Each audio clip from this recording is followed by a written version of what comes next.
নমস্কাৰ সকলোকে ষ্টাডি মেটেৰিয়েলছৰ নতুন এটা ভিডিঅ'লৈ আপোনালোকক স্বাগতম। আজি মই পুনৰ আছামিজ বুকছ এণ্ড অথৰ্ছৰ ওপৰত এটা ভিডিঅ' লৈ আনিছোঁ। অসমৰ কম্পিটিটিভ এক্সামবোৰত এই টপিকটোৰ পৰা প্ৰায় এক্সামত কুৱেশ্যন অহা দেখিবলৈ পোৱা যায় আৰু আপোনালোকে 70 to 80% কুৱেশ্যন এই ভিডিঅ'টোৰ পৰা দেখিবলৈ পাব। গতিকে ভিডিঅ'টো আপোনালোকে শেষলৈকে চাব আৰু চেনেলটোলৈ যদি আপোনালোকে নতুনকৈ আহিছে তেন্তে চেনেলটো ছাবস্ক্ৰাইব কৰি বেল আইকনটো অল কৰি থ'ব আৰু যদিহে ভিডিঅ'টো ভাল লাগে তেন্তে নিজৰ ফ্ৰেণ্ড চাৰ্কলৰ মাজত শ্বেয়াৰ কৰি দিব। ঠিক আছে, তেন্তে আহক আজি ভিডিঅ'টো আৰম্ভ কৰোঁ।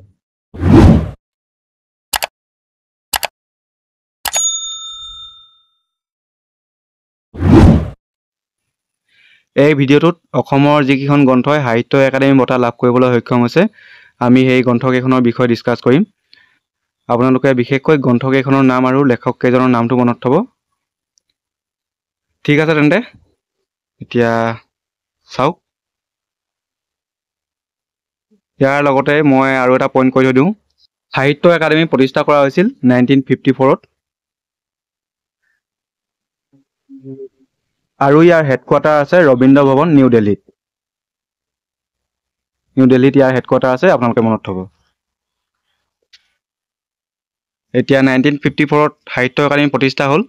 তাৰপিছতে 1955-ত মনফুল নামৰ অসমীয়া কবিতা গ্ৰন্থখনে সাহিত্য একাডেমী বঁটা লাভ কৰিবলৈ সক্ষম হৈছিলে আৰু এই গ্ৰন্থখনৰ লেখক আছিল যতীন্দ্ৰনাথ দুৱৰা।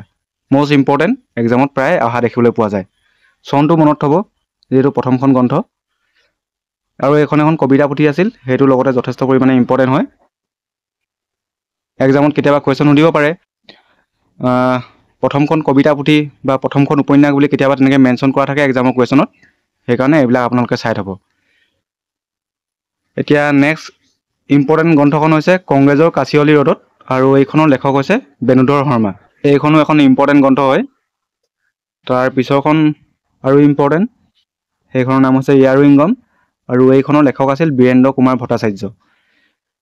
কি কাৰণে এখন ইম্পৰ্টেণ্ট বুলি কৈছোঁ, কাৰণ এইখন এখন উপন্যাস আছিলে আৰু সাহিত্য একাডেমী বঁটা লাভ কৰা প্ৰথমখন অসমীয়া উপন্যাস হৈছে ইয়াৰু ইংগম। সেইটো পইণ্ট আপোনালোকে মনত থ'ব। এই কুৱেশ্যনটো যোৱাবাৰ APSC JEE এক্সামত আহিছিলে নেকি, প্ৰথমখন উপন্যাস বুলি সুধিছিলে। সেইটো চাগে মোৰ মতে বহুতে বনফুল দি থৈ আহিছে, কিন্তু ইয়াৰ কাৰেক্ট আনচাৰ বনফুল নহয়, কাৰেক্ট আনচাৰটো হ'ব ইয়াৰু ইংগম। বীৰেন্দ্ৰ কুমাৰ ভট্টাচাৰ্যৰ বিষয়ে মই আগতেও আপোনালোকক কৈ আহিছোঁ। এখেতে জ্ঞানপীঠ বঁটা লাভ কৰা প্ৰথমজন অসমীয়া ব্যক্তি আৰু তেখেতে কোনখন গ্ৰন্থৰ কাৰণে জ্ঞানপীঠ বঁটা লাভ কৰিছিলে মই কৈছিলোঁ আপোনালোকক। তেখেতৰ দ্বাৰা ৰচিত সেইখন গ্ৰন্থ আছিলে মৃত্যুঞ্জয়।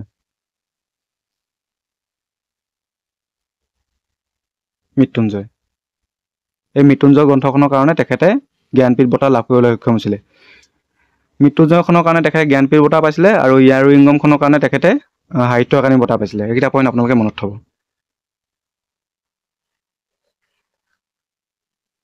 তাৰ পিছৰখন চাওক। পিছৰখন হৈছে বেদনাৰ উৰুকা আৰু এইখনৰ লেখক আছিল অম্বিকা গিৰিৰাজ চৌধুৰী।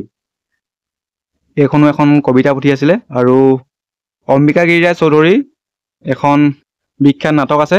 নাটকখনৰ নামটো আপোনালোকে মনত থ'ব। নাটকখন হৈছে বন্দিনী ভাৰত।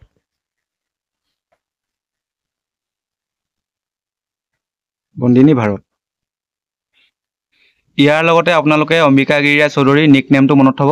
তেখেতৰ নিক নেমটো হৈছে অসম কেশৰী। অসম কেশৰী অম্বিকা গিৰিৰাজ চৌধুৰী বুলি কোৱা হয়। আৰু এই অম্বিকা গিৰিৰাজ চৌধুৰীয়ে অসম জাতীয় মহাসভা প্ৰতিষ্ঠা কৰিছিল। মই এইখিনিতে আপোনালোকক আৰু এটা পইণ্ট কৈ থৈ দিওঁ, এই আগত ক'বলৈ থাকি গ'ল। এই বনফুল কবিতা পুথিখন যতীন্দ্ৰনাথ দুৱৰাই ৰচনা কৰাৰ বাবে তেখেতক বনফুলৰ কবি নামেৰে জনা যায়। সেইটো আপোনালোকে মনত থ'ব। তেখেতক বনফুলৰ কবি বুলি কোৱা হয়।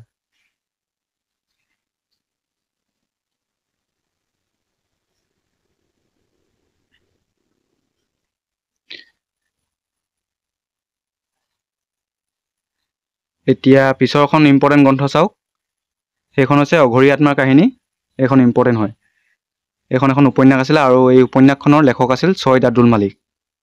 Most important. ছৈয়দ আব্দুল মালিকৰ আন এখন বিখ্যাত গ্ৰন্থ আছে, সেইখনৰ নামটো আপোনালোকে মনত থ'ব। সেইখনৰ পৰা এক্সামত কুৱেশ্যন আহে। সেই গ্ৰন্থখন হৈছে সুৰুযমুখীৰ স্বপ্ন। গ্ৰন্থখনৰ নামটো মই আকৌ এবাৰ কৈ দিছোঁ। গ্ৰন্থখনৰ নাম আছিল সুৰুযমুখীৰ স্বপ্ন। এতিয়া পিছৰখন ইম্পৰ্টেণ্ট গ্ৰন্থ চাওক। সেইখন হৈছে গোলাম আৰু এইখনৰ লেখক আছিল সৌৰভ কুমাৰ চলিহা। এইখন এখন ইম্পৰ্টেণ্ট হয়। মই বাছি বাছি আপোনালোকক যিখন ইম্পৰ্টেণ্ট বুলি কৈ গৈছোঁ আপোনালোকে এইখন চাই যাব, কাৰণ ইয়াৰ পৰা এক্সামত কুৱেশ্যন আহে। আৰু নেক্সট ইম্পৰ্টেণ্ট গ্ৰন্থখন হৈছে ককা দেউতাৰ হাৰ। এইখন এখন উপন্যাস আছিলে আৰু এইখনৰ লেখক আছিল নৱকান্ত বৰুৱা। আৰু নৱকান্ত বৰুৱাৰ নিকনেমটো হৈছে এখুত ককাইদেউ। এখুত ককাইদেউ। এখেত কাৰ ভাতৃ আছিল মই আগতেও কৈছোঁ আপোনালোকক। এখেত আছিল দেৱকান্ত বৰুৱাৰ ভাতৃ, আৰু দেৱকান্ত বৰুৱা হৈছে ভাৰতীয় জাতীয় কংগ্ৰেছৰ একমাত্ৰ অসমীয়া সভাপতি। সেইটো পইণ্টো মনত থ'ব। আৰু দেৱকান্ত বৰুৱাৰ দ্বাৰা ৰচিত গ্ৰন্থখনৰ নাম হৈছে সাগৰ দেখিছা। সেইখনৰ ওপৰতো এক্সামত কুৱেশ্যন আহে, সেইখন আপোনালোকে মনত থৈ দিব। এতিয়া তাৰ পিছৰখন ইম্পৰ্টেণ্ট গ্ৰন্থ চাওক, সেইখন হৈছে শৃংখল। এইখন এখন ইম্পৰ্টেণ্ট গ্ৰন্থ। এখন চুটি গল্প হয় আৰু এইখনৰ লেখক আছিল ভৱেন্দ্ৰনাথ শইকীয়া। ইয়াৰ লগতে আপোনালোকে ভৱেন্দ্ৰনাথ শইকীয়াৰ আন কেইখনমান গ্ৰন্থ মনত থ'ব। সেইখন হৈছে এখন আছে অন্তৰীপ,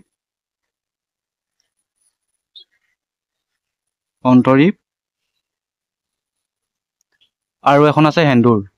এইকেইখনৰ পৰা এক্সামত কুৱেশ্যন আহে। অন্তৰীপ, সেন্দুৰ, শৃংখল, ভৱেন্দ্ৰনাথ শইকীয়াৰ এই তিনিখন গ্ৰন্থ মনত থ'ব। আৰু এখন আপোনালোকে মনত থ'ব পাৰে, সেইখন হৈছে গহ্বৰ।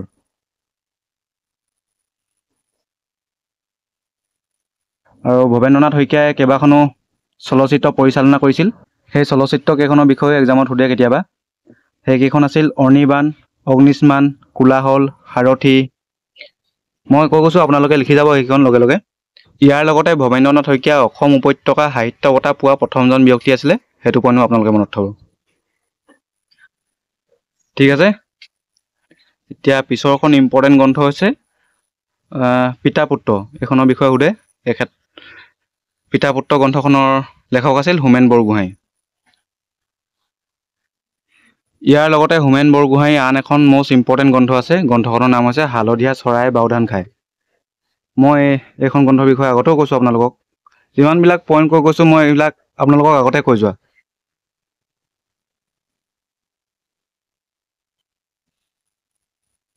হালধীয়া চৰাই বাওধান খায়। এইখন আপোনালোকে লিখি ল'ব নামটো। মই পটাপট লিখি গৈছোঁ, যিহেতু মই মুখেৰে কৈ গৈছোঁ আপোনালোকে নিশ্চয় বুজি পাইছে চাগে। ঠিক আছে। আৰু হোমেন বৰগোহাঁই অট'বায়'গ্ৰাফীখনৰ নামটো মনত থ'ব। সেইখনৰ নামটো হৈছে আত্মানুসন্ধান।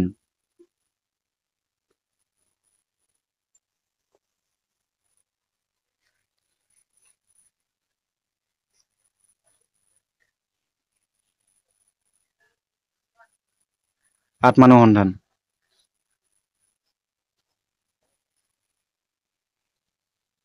আপোনালোকে আখৰত বৰ বেছি ধৰি নাথাকিব। আপোনালোকৰ টাইম লছ নকৰি পটাপট লিখি গৈছোঁ, যিহেতু এক্সামবোৰ ওচৰ পাইছেহি। নেক্সট গ্ৰন্থখন হৈছে পৃথিৱীৰ অসুখ। এইখন এখন চুটি গল্প হয় আৰু এইখনৰ লেখক হৈছে যোগেশ দাস। ইম্পৰ্টেণ্ট হয়, মনত থ'ব। তাৰপিছতে নীলমণি ফুকন কনিষ্ঠ বুলি দেখি আপোনালোকক এটা কথা ক'বলৈ থাকি গৈছিলে, সেইটো কৈ দিছোঁ মই আপোনালোকক। নীলমণি ফুকন বুলি দুজন আছে, এজন জ্যেষ্ঠ এজন কনিষ্ঠ। জ্যেষ্ঠজনক বাগ্মীবৰ ককা নীলমণি ফুকন তেনেকৈ জনা যায়।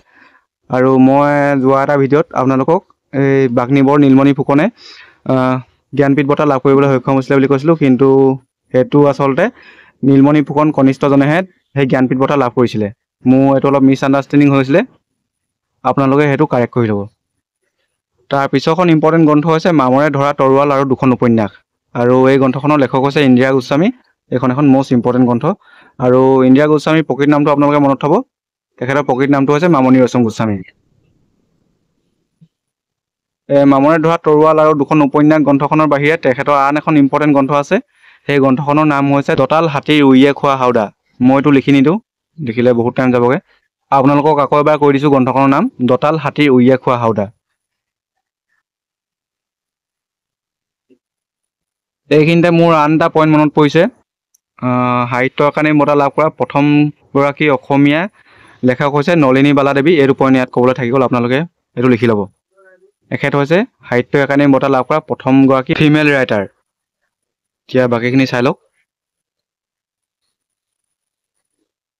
এইখন ইম্পৰ্টেণ্ট হয়। নেক্সট গ্ৰন্থখন সুদীৰ্ঘ দিন আৰু ঋতু, আৰু এইখনৰ লেখক হৈছে নিৰ্মল প্ৰভা বৰদলৈ।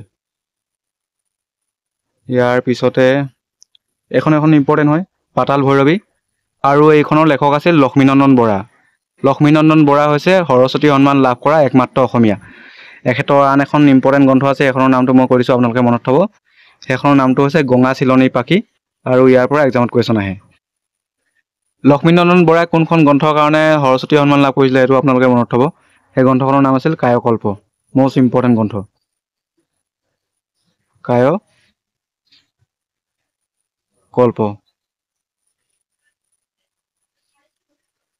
এতিয়া নেক্সট ইম্পৰ্টেণ্ট গ্ৰন্থখন চাওক, সেইখন হৈছে অসমীয়া জাতীয় জীৱনত মহাপুৰুষীয়া পৰম্পৰা। গ্ৰন্থখনৰ লেখক হৈছে হীৰেণ গোহাঁই। তাৰপিছতে এখন গ্ৰন্থ চাওক, এখন গ্ৰন্থ ইম্পৰ্টেণ্ট হয়, শইচৰ পথাৰ মানুহ। এইখন গ্ৰন্থৰ কাৰণে হীৰেণ ভট্টাচাৰ্যই সাহিত্য একাডেমী বঁটা লাভ কৰিছিলে, আৰু গ্ৰন্থখন ইম্পৰ্টেণ্ট হয়। হীৰেণ ভট্টাচাৰ্যই সুগন্ধি পখিলা বুলি আন এখন গ্ৰন্থ ৰচনা কৰিছিল, আৰু সেই গ্ৰন্থখনৰ কাৰণে তেখেতক সুগন্ধি পখিলাৰ কবি নামেৰে জনা যায়। পিছৰখন ইম্পৰ্টেণ্ট গ্ৰন্থ হৈছে মোৰ যে কিমান হেঁপাহ, আৰু এই গ্ৰন্থখনৰ লেখক কেশৱ মহন্ত। ইয়াৰ পিছতে আন এখন ইম্পৰ্টেণ্ট গ্ৰন্থ মধুপুৰ বহুদূৰ, এখন উপন্যাস আছিল, আৰু এই উপন্যাসখনৰ লেখক হৈছে শিলভদ্ৰ, যাৰ অৰিজিনেল নামটো হৈছে ৰেৱতী মোহন দত্ত চৌধুৰী। Most important. পিছৰখন ইম্পৰ্টেণ্ট গ্ৰন্থ চাওক, সেইখন হৈছে অভিযাত্ৰী। এইখনৰ লেখক নিৰুপমা বৰগোহাঁই। ইয়াৰ পিছৰখন হৈছে আন্ধাৰৰ নিজৰ মুখ, এইখনৰ লেখক নগেন শইকীয়া। তাৰ পিছৰখন আশীৰ্বাদৰ ৰং, এইখনৰ লেখক হৈছে অৰুণ শৰ্মা। এই গোটেই তিনিখন ইম্পৰ্টেণ্ট। মই যিখিনি কৈ গ'লোঁ সেইখিনি বেছি ইম্পৰ্টেণ্ট। যদিহে আপোনালোকে পাৰে তেন্তে গোটেইখিনি মনত থ'বলৈ চেষ্টা কৰিব, সেইটো আপোনালোকৰ কথা। গোটেইখিনি যিহেতু মোৰো মনত নাই, সেইকাৰণে যিখিনি ইম্পৰ্টেণ্ট হয় সেইখিনি আপোনালোকক মই কৈ গৈছোঁ, আপোনালোকে দাগ দি যাব। ঠিক আছে, ইয়াৰ পিছৰ গ্ৰন্থখিনি চাওক, আৰু আছে অলপ, মই পটাপট কৈ গৈছোঁ, আপোনালোকে চাই যাব। বিপন্ন সময়, মেদিনী চৌধুৰী, এইখন ইম্পৰ্টেণ্ট। এধানী মাহীৰ হাঁহি, এইখন ইম্পৰ্টেণ্ট। এইখনৰ লেখক মহিম বৰা। মহিম বৰাৰ আন এখন গ্ৰন্থ আপোনালোকে মনত থ'ব, এই গ্ৰন্থখনৰ নাম হৈছে কাঠনিবাৰী ঘাট।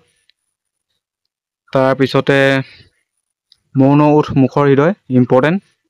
ইয়েছে দৰ্জে থংচি। ইয়াৰ পাছত দেউলাংখুই, মষ্ট ইম্পৰ্টেণ্ট, ৰীতা চৌধুৰী।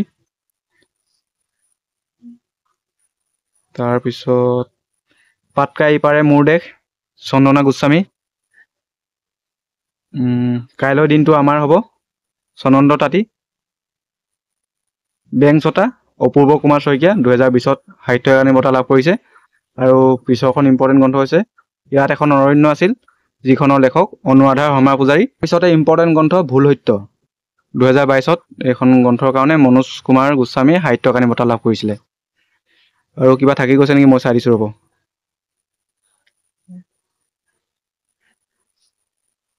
এইখনৰ নামটো আপোনালোকে পাৰিলে মনত থ'ব, ইম্পৰ্টেণ্ট হয়। পূৰবী বৰমুদৈ লেখক। ঠিক আছে, এইখনে মনত থ'ব আপোনালোকে, বৰ বেছি নাই। এতিয়া কেইখনমান আত্মজীৱনীৰ নাম আপোনালোকে মনত থ'ব, এক্সামত ইয়াৰ পৰা কুৱেশ্যন আহে। লক্ষ্মীনাথ বেজবৰুৱাৰ আত্মজীৱনীখনৰ নাম হৈছে মোৰ জীৱন সোঁৱৰণ, মষ্ট ইম্পৰ্টেণ্ট। এইখন মই কি কাৰণে ইম্পৰ্টেণ্ট বুলি কৈছোঁ জানেনে? এইখন হৈছে প্ৰথমখন অসমীয়া আত্মজীৱনী, মোৰ জীৱন সোঁৱৰণ, যাৰ লেখক হৈছে লক্ষ্মীনাথ বেজবৰুৱা। আত্মজীৱনী মানে কি আপোনালোকে নিশ্চয় জানে, নিজৰ জীৱনীৰ বিষয়ে নিজে লিখা। ইয়াৰ পিছতে ৰজনীকান্ত বৰদলৈখন ইম্পৰ্টেণ্ট হ'ব। তেখেতৰ আত্মজীৱনীখনৰ নাম হৈছে আত্মজীৱন চৰিত। এখন বিখ্যাত গ্ৰন্থ আছে মিৰি জীয়ৰী, আপোনালোকে নামটো শুনিছে নিশ্চয়। সেই গ্ৰন্থখনৰ লেখক হৈছে ৰজনীকান্ত বৰদলৈ, মিৰি জীয়ৰী।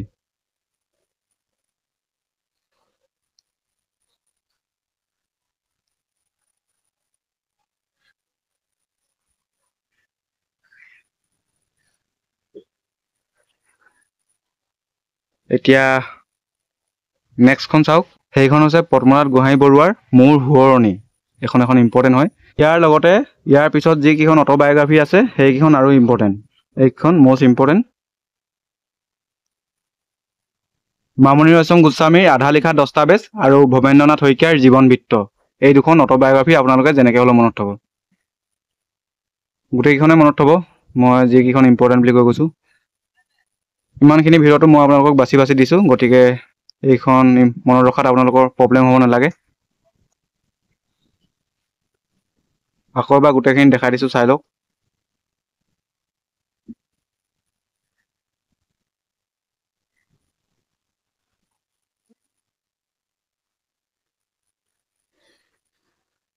ঠিক আছে, আজি ভিডিঅ'টো এইখিনিয়ে আছিলে।